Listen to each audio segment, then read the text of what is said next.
Amidst the chaos of an unforgiving planet, most species will fail.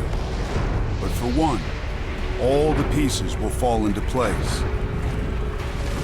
And a set of keys will unlock a path for mankind to triumph.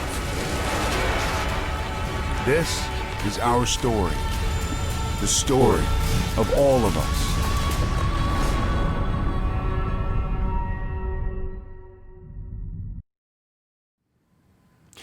So now we begin our unit on the Enlightenment and revolutions. So this whole time period is about 300 years of new ideas that led to revolutionary ideas that led to revolutions. So we're going to see a lot of things change. It's going to start with ideas, but those ideas have consequences. And we're going to see what those are. Today we're going to talk about Thomas Hobbes. His nickname is the Pessimist. We'll see why in a minute. Thomas Hobbes was born in 1588 and he died in 1679. His major book is The Leviathan that he wrote in 1651.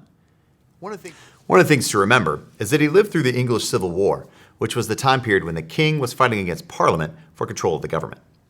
It was a bloody and savage battle, and it was going to color the way Thomas Hobbes sees the world. You see, Thomas Hobbes believed that man in a state of nature, which means to be left alone when he was living by himself, was nasty, brutal, and short. And if everyone was absolutely free, everyone would steal, fight, and kill, and they would only be under control by force. Now you know why we call Thomas Hobbes a pessimist. He did not see positive things when he looked at people. He did, however, have an idea called the social contract. He believed that the king and the people made a deal. His version of what that deal is that the king, once and always, would keep everyone safe.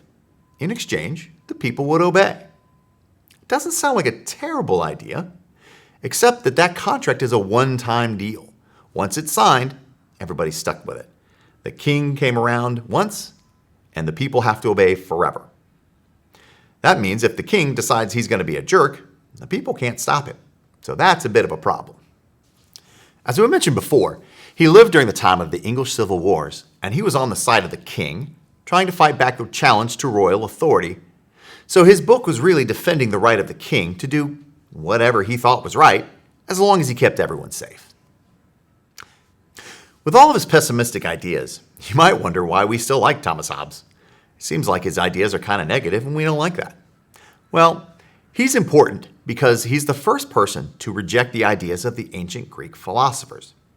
You see, Aristotle had the idea that the ideal form of government was a little bit of democracy, a little bit of monarchy, a little bit of aristocracy, all mixed together. And Thomas Hobbes said Aristotle was wrong.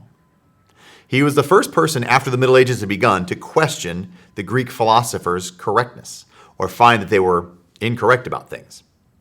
He was only able to do this because the scientific revolution had already identified some of the ideas of the Greeks as being incorrect.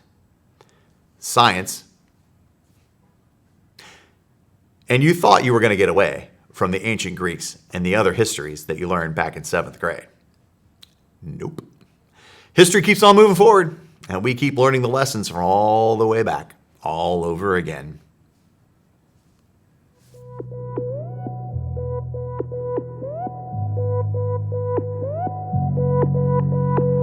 Thumbs up!